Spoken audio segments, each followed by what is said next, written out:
Bonjour, voici les titres au sommaire du journal Anti-Guyane de ce lundi 31 mai 2010.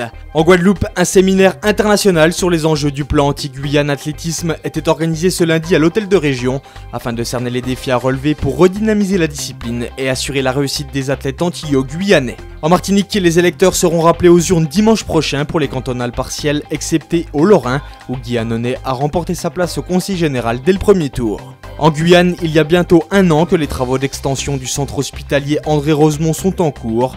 L'ouvrage financé par l'État coûtera environ 40 millions d'euros. Cerner les défis à relever pour assurer la réussite des athlètes antillais-guyanais. Tel est l'objectif affiché du séminaire international sur les enjeux du plan Anti-Guyane athlétisme qui était organisé ce lundi au sein de la collectivité régionale. Cette journée de réflexion initiée par la Fédération française d'athlétisme vise à redynamiser la discipline et fait suite à la convention de partenariat signée le 9 octobre dernier entre le président de la FFA Bernard Amsalem et Camille Elisabeth. On écoute le président de la Ligue régionale d'athlétisme de Guadeloupe. Il s'agit pour nous de collaborer avec les Caribéens qui obtiennent de bons résultats aujourd'hui en athlétisme, de multiplier les échanges avec eux, de profiter de leur expertise de façon à pouvoir obtenir comme eux des résultats. Le partenariat établi entre les deux instances ambitionne notamment de permettre aux athlètes antillais-guyanais ainsi qu'à leurs formateurs de bénéficier de meilleures conditions d'accession à la performance. En 2016, les Jeux Olympiques auront lieu à Rio au Brésil. Nous sommes pratiquement sur les mêmes latitudes que Rio et je pense que nous pouvons être une plateforme avancée pour la préparation des athlètes de l'équipe de France avec une structure comme le COPS Anti-Guyane qui sera dotée des conditions de travail très intéressantes et je pense qu'à partir de là, nous allons pouvoir travailler pour avoir de bons résultats à ce niveau-là. Un séminaire dédié au développement de l'athlétisme aux Antilles-Guyane qui s'est déroulé en présence de l'ambassadrice de la Fédération française pour l'Outre-mer Marie-Josée Pérec et qui s'est vu clore par la secrétaire d'État chargée des sports, Ramayad. Le premier tour des élections cantonales partielles n'a pas livré de véritables surprises et comme on pouvait s'y attendre, l'abstention a dominé lors de ce scrutin. Un seul candidat est désormais certain de siéger au Conseil général puisqu'avec 55,62% des suffrages, Guy Annonay remporte le canton du Lorrain en devançant le représentant de la majorité municipale, Lucien Victorin, qui recueille 44,38% des voix. Sur les autres cantons, les électeurs devront retourner aux urnes dimanche prochain dans l'optique d'un deuxième tour puisque la forte abstention n'a permis à aucun candidat d'obtenir la majorité absolue. Sur Fort-de-France 6, situation de ballottage pour les candidats Liméry, Tali et Jabol. Même si ce dernier arrive largement en tête, Achelcher 2, Frédéric Dervé et Éric Julva se retrouveront dimanche prochain. Sur le canton du François 2, Marie-France Tino de la majorité municipale ne rencontrera qu'un adversaire, Samuel Tavernier, et à Rivière-Salée, Vincent Duville rencontrera Sylvia Saïsoutane après l'élimination directe de Daniel Robin.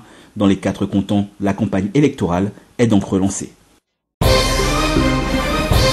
Commencé le 1er juin 2009, il y a bientôt un an que les travaux d'extension du centre hospitalier André Rosemont sont en cours. L'ouvrage financé par l'État coûtera environ 40 millions d'euros. Fabien Bernès, l'architecte chargé des travaux en Guyane, nous donne quelques explications. C'est une extension de 20 000 m², donc une extension importante, qui s'organise autour d'un pôle mère-enfant, qui regroupe des services dédiés à l'obstétrique, à la gynécologie, à la néonatalité, et auxquels on a aussi adjoint 2 autres services qui sont la stérilisation et la dialyse et l'élite pédiatrie. Donc c'est un projet qui va considérablement améliorer les conditions d'accueil des patients et les conditions de travail des personnels dans ces services-là. La réception des travaux et la mise en service du bâtiment étant prévue pour le 2e semestre 2012.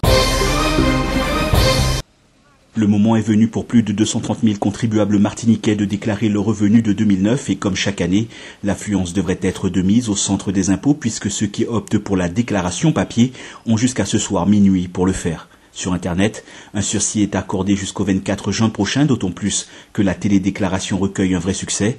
L'an dernier, 36 264 contribuables avaient déclaré leur revenu grâce à Internet contre 26 710 télédéclarants l'année précédente. Cela est devenu une habitude, la déclaration est pré-remplie, même si près de 70% des contribuables martiniquais sont non imposables.